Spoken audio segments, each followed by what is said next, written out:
Hi friend, if you're like the rest of us, you're sick of the skyrocketing egg prices, and today I want to help you cut down on your egg budget in your kitchen, so let's get started. Two really popular ones in the plant-based world are flaxseed, and you can't read this, but this is organic ground flaxseed, and chia seeds. And you do them exactly the same ratio. It would be 1 tablespoon of ground flaxseed or 1 tablespoon of, I think you can do ground chia seeds. If you don't, it kind of gives like a little bit of a poppy seed texture. But you can grind these, either one of these yourself, or buy them already ground. And I'm pretty sure that most Walmarts sell them too.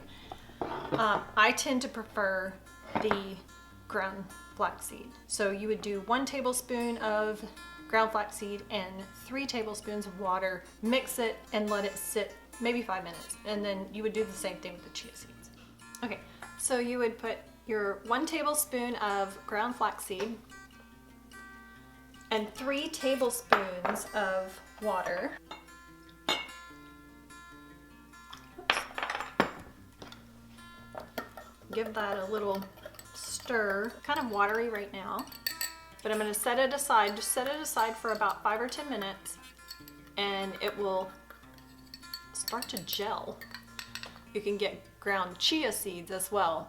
All I have are the whole chia seeds. You can use these, but it will kind of give it kind of a poppy seed texture if you use this. But same thing, you would use 1 tablespoon of this to 3 tablespoons of water, mix it, set it aside, and let it gel. Same thing.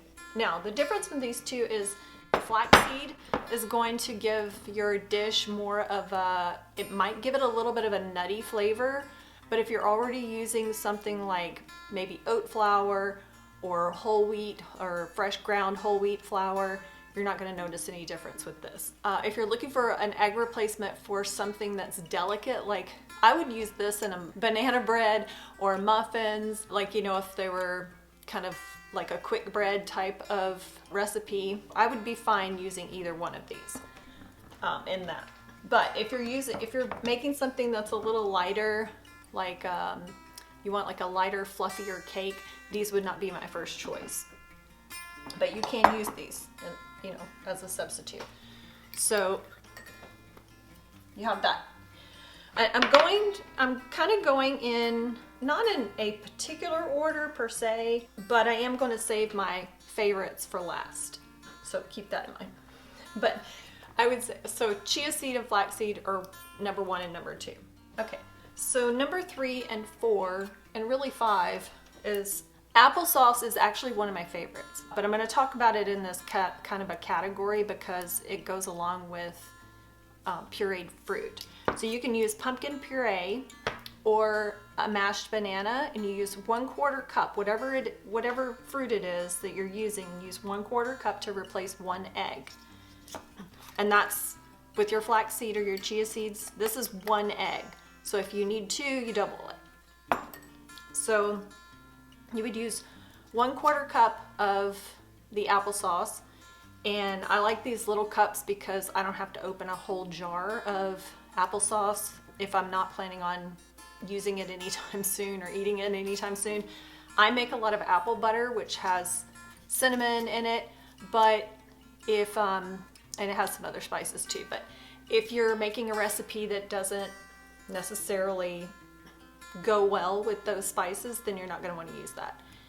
If you are, then fine, use your homemade apple butter, or if you make applesauce, use your homemade applesauce if you got some in the refrigerator. If you don't normally have that sitting around, it's not something your family eats on a regular basis, then just having these little cups around work great. And then you just measure out 1/4 cup for each egg. I like the applesauce. It works really well because most recipes that you're going to use it in for baking, you're not going to be able to tell that there's applesauce in it. Some you will, some you might taste the applesauce a little bit, but this does a really great job of giving your baked goods that lift that it needs, plus the binding and all of that. This works well for that. So that's one of my favorites. If you're making something like pumpkin bread or whatever, just use an extra 1/4 cup of pumpkin for each egg that you need. That works great too. Bananas work great. Again, 1/4 cup of smashed banana for each egg that you're going to use. But keep in mind, banana has a very strong flavor. So if you're not a fan of the banana flavor, choose something else. If you're making banana bread or banana muffins or something, or a cookie that has a banana flavor, fine, go for it. But if not, you want to steer clear of banana. I pulled these bowls out because I was going to mix some of this stuff up, but I don't think I'm going to mix as many as I thought I was going to. You can also use a teaspoon of baking powder. This one has a chemical reaction, but it really does help give your baked goods the lift that it needs if you need it to be lighter and fluffier. And 1 tablespoon of vinegar. It can be like a plain white distilled vinegar, or you can use apple cider vinegar. So of course you get that reaction because you're mixing an acid with a base. But let me get a spoon.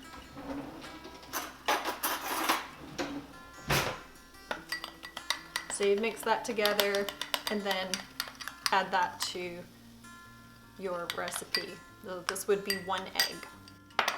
Okay, next you could use either cornstarch, which I don't have a lot left. I don't use a lot of cornstarch. I use arrowroot powder, but it behaves the same way as cornstarch. For 1 egg, you would use 2 tablespoons of either your arrowroot powder or your cornstarch to 3 tablespoons of water.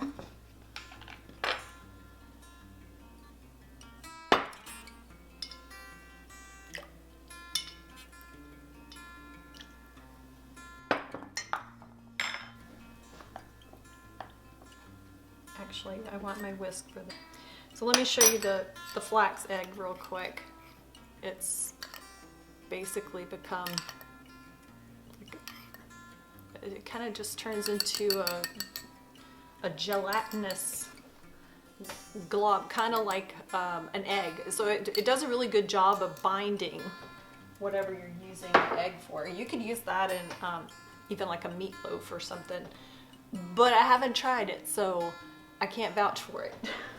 But I would think that it would probably work for something like that. But I think most of these substitutes I'm talking about are things that you would use more in baking, you know, for pancakes, muffins, that sort of thing.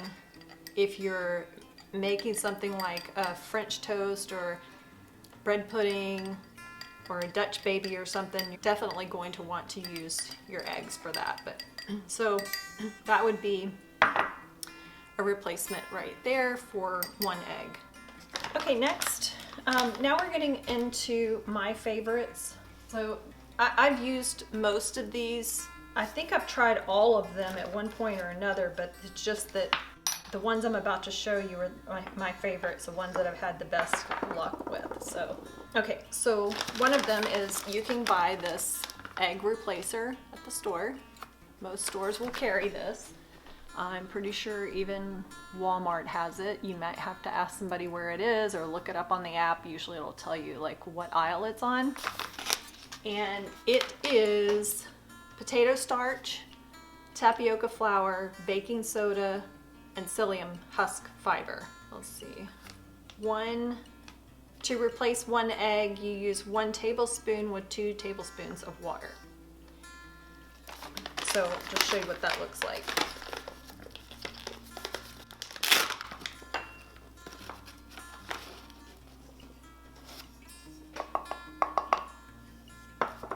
And 2 tablespoons of water.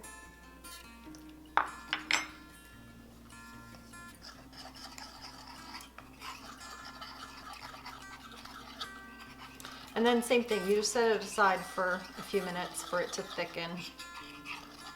This type of egg replacer doesn't add any weird flavors or anything like that. You won't taste it.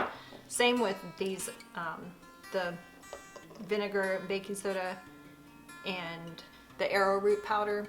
You're not gonna taste any differences. Now, you may want to experiment with these to see how you like them in different recipes. Like you might like one better in pancakes rather than, you know, muffins or a cake or something like that. So they all have a potential use in different recipes. You just have to experiment with them and see which ones you like better. So there's that one. And then I would say the aquafaba, which is chickpea water, or the liquid from the chickpea can, is one of my favorites because it acts very much like an egg does in recipes. And I know it's weird, but you don't taste anything. It's not like you're gonna taste chickpeas or beans or whatever. But you can actually take this and whip it and make it act like an egg white does when you whip an egg white and make it fluffy and make peaks. So you can do things with it that you would be able to do with an egg white. You can do with this too. And so 3 tablespoons of chickpea liquid equals 1 egg. And in each can, there is approximately 1/2 to 3/4 of a cup of that liquid, which equals 8 to 12 tablespoons.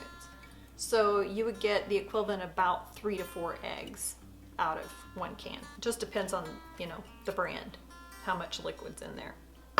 So you can use that, and it works really, really well. Like it acts very, very much like an egg does. And then I think my favorite is the silken tofu.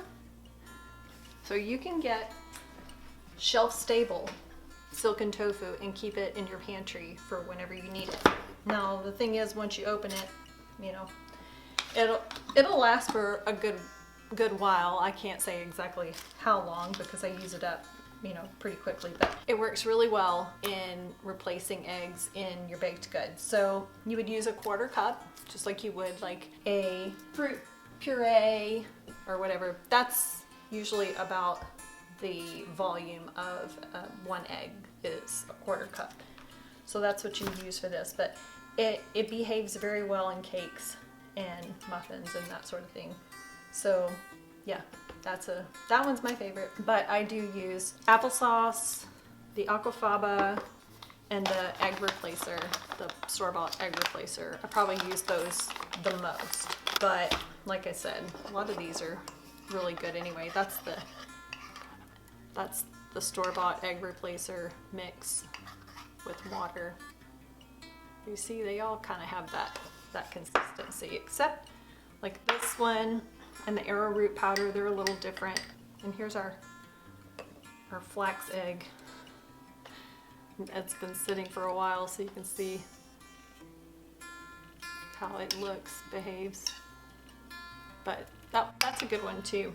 But like I said, it just has kind of a nutty flavor, so you need to make sure it's not something that's gonna have, you know, overpower the flavor or anything. It's not super strong, but it does have a nutty flavor to it. That's all I have for today, friends. I hope you found something useful and a way to maybe help you save some money on eggs right now. My gravy, the prices, if you can even find them, right? I mean, in a lot of places, I'm having a difficult time finding them anywhere, but I did have some frozen and I had some in the refrigerator when all of this started. I kind of had stocked up a little bit ahead of time, so I've stayed ahead of that.